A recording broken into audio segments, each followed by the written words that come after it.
Pam Bondi strode into the Washington, D.C. federal courthouse, expecting a tense but routine hearing. The air buzzed with quiet anticipation, the marble walls masking a brewing storm.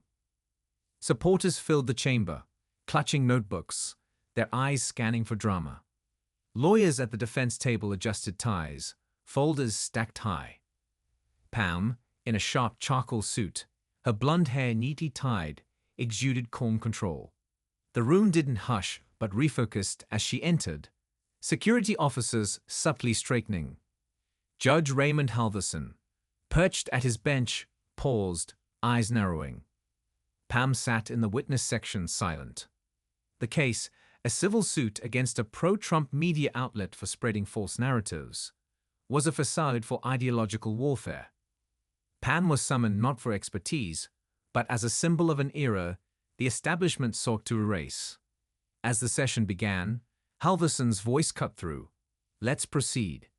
The plaintiff's counsel outlined the media outlet structure, but Pam's gaze remained distant. When called to the stand, her steps were deliberate. The defense asked, "Ms. Bondi, did you discuss federal policy with Liberty Junction Media?" She replied evenly, "I spoke with many outlets, including Liberty, across ideologies. My role was to inform, not endorse." The lawyer's glance at Halverson hinted at a deeper game. Asked if political bias shaped the case, Pam said, "Your Honor, politics are here. The question is whether this court rises above them." The room inhaled. Halverson's grip on his gavel tightened. "You're implying misconduct," he snapped. Pam's response was steady. "I'm asking if fairness is still this court's principle." His face flushed. He rose, striding to the stand. "You dare grandstand," he barked. "I'm here for truth," Pam said. His hand struck her cheek, a sharp crack echoing. Gasps erupted. Cameras caught the moment. Pam didn't flinch, touching her cheek. "You made a mistake, Judge," she said. Halverson froze, the gavel distant. As chaos unfolded, reporters surged, questions shouted. He muttered recess and fled. The slap wasn't just personal. It cracked the system's facade, igniting a firestorm that would reshape justice. The courthouse corridor erupted as Pam Bondi stepped out, her composure unshaken, the red mark on her cheek catching camera flashes. Reporters swarmed, microphones thrusting forward, voices overlapping. Lisa Campbell, her press secretary, shielded her from the chaos. "They're everywhere. CNN, Fox, Reuters," Lisa whispered. "They want a statement." Pam kept walking. "Let them ask," she said coolly. Outside, the courthouse steps became a press pit, news vans lining the curb, anchors broadcasting raw footage. Within minutes, #JudgeSlaps Pam Bondi trended on Twitter, clips looping with dramatic captions. Instagram views hit 500,000. TikTok exploded with filtered reactions. Some praised Pam's resolve. She stood like a rock, while others accused her of staging the incident for attention. Reddit threads split, debating her motives. Lisa's phone buzzed with interview requests from major networks. Pam shook her head, heels clicking on marble as they exited. On the steps, reporters shouted, "Was this planned? Will you press charges?" Pam turned, her calm silencing the crowd. "Not yet. Let the system breathe."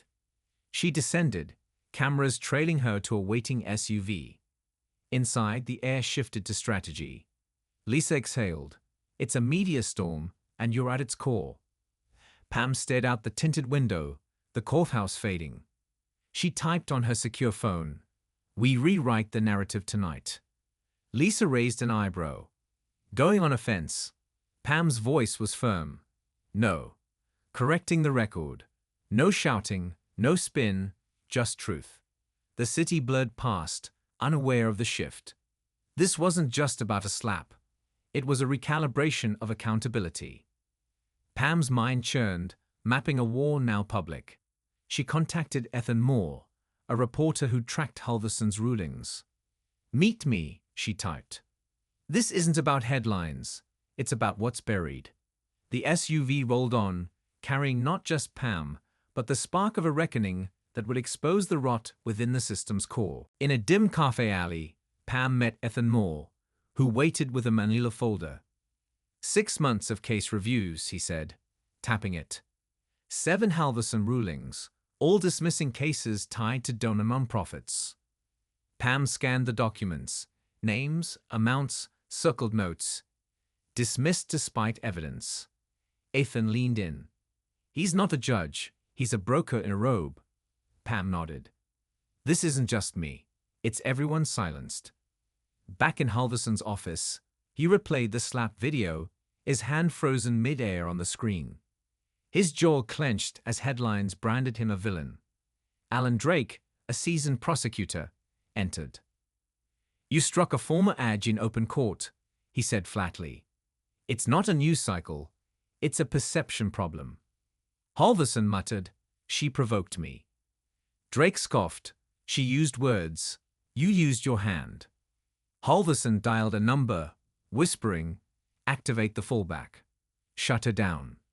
Meanwhile, Pam's team gathered in the White House communications suite, tablets buzzing with data. Lisa reported 300 press mentions in 4 hours, 27% negative, growing. Mark Ellis, her counsel, added, misinformation spreading, claims the slap was staged, old Florida cases resurfaced. A monitor played a doctored 2014 clip, Pam's words twisted to vilify her. It's not a deepfake, just sloppy splicing, Lisa said. Pam's eyes narrowed. It's strategic, meant to muddy the truth. She leaned forward. We counter with facts, transcripts, emails, public records. No drama, just proof. As hashtags like hashtag Bondi backlash surged, Pam typed a secure message. We'd it back with records. In a quiet coffee shop, she met Ethan again. His folder revealed a pattern. Halverson's dismissals tied to an Atlanta nonprofit funneling political funds. It's infrastructure, Ethan said. Pam closed the folder. Get me a name, I'll get you an investigation.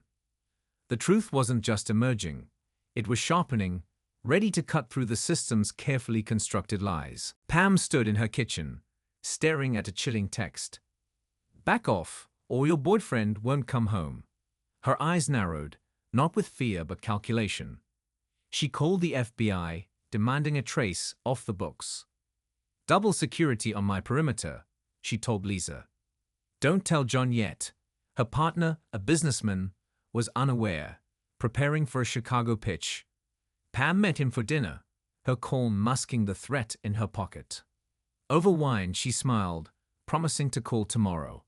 Back home, she wrote in her notebook. Personal. John targeted. Halverson. Atlanta. Keller. At Ellen Harper's Alexandria townhouse, Ethan heard her story as a former clerk. Halverson's chamber was rotten, Ellen said. Sealed cases, late-night visitors with briefcases. She saw a man hand Halverson, a case after a dismissal. Files vanished. I stayed silent, afraid, she admitted. But Pam didn't flinch when he hit her. I can't hide anymore. She agreed to testify. In a White House meeting, Pam presented Ellen's affidavit and Ethan's data to Doge's Caroline Webb. 7 cases, 1 witness, financial patterns, Pam said. Authorize an inquiry into Halverson's corruption. Webb hesitated, citing allies and optics. Pam's voice was steel. Bury this, you bury the Bureau's integrity. Webb relented, promising an inspector general review. Outside, Lisa showed Pam an email from Ethan. Look at the senator, not the judge, Dean Keller. In Keller's office, he spoke to Halverson. If Bondi goes public, the machine cracks, Keller warned. Burn the trail. He shredded files marked JA/DDK/01.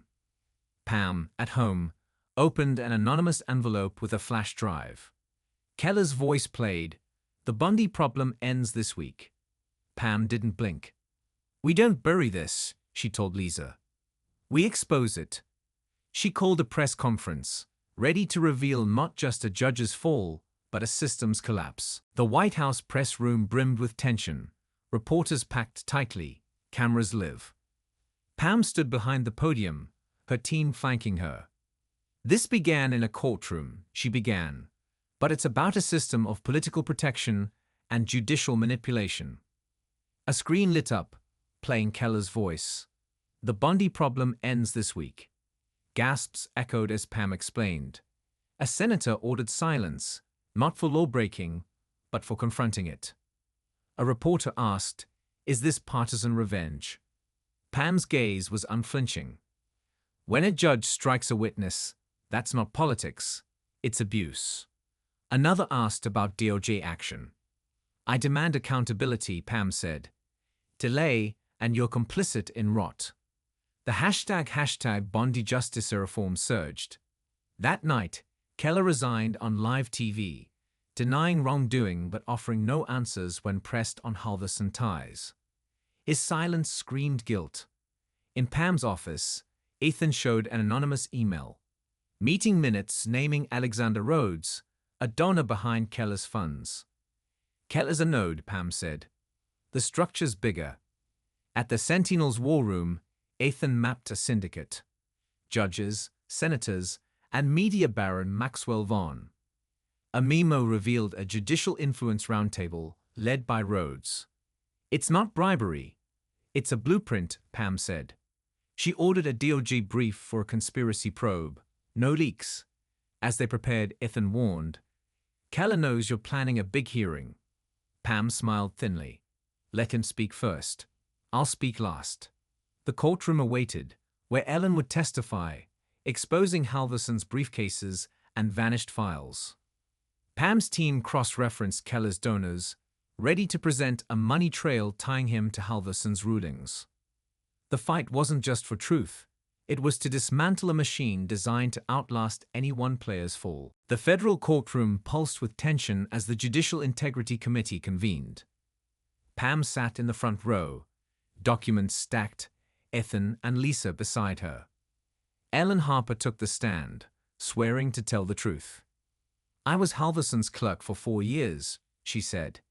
"He ordered me to shred complaints, exclude evidence in nonprofit cases."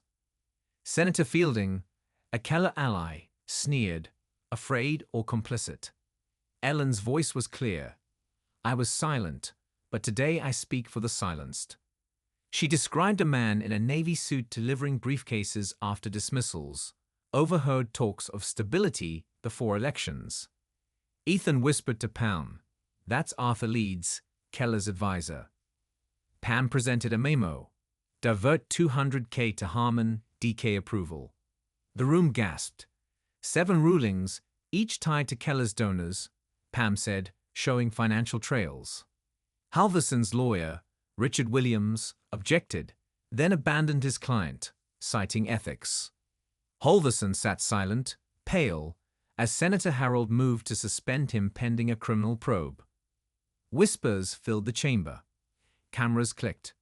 Pam whispered to Lisa, "This is the first aftershock." Ethan's phone buzzed. Keller would speak that night.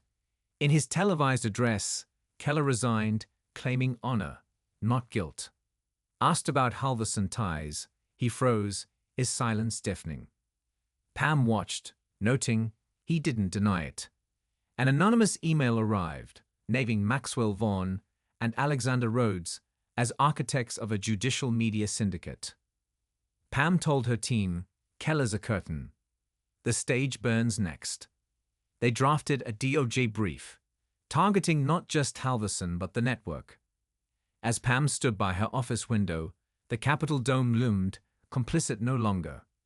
She knew the real power lay higher, unnamed, waiting to be exposed in a fight that was only beginning.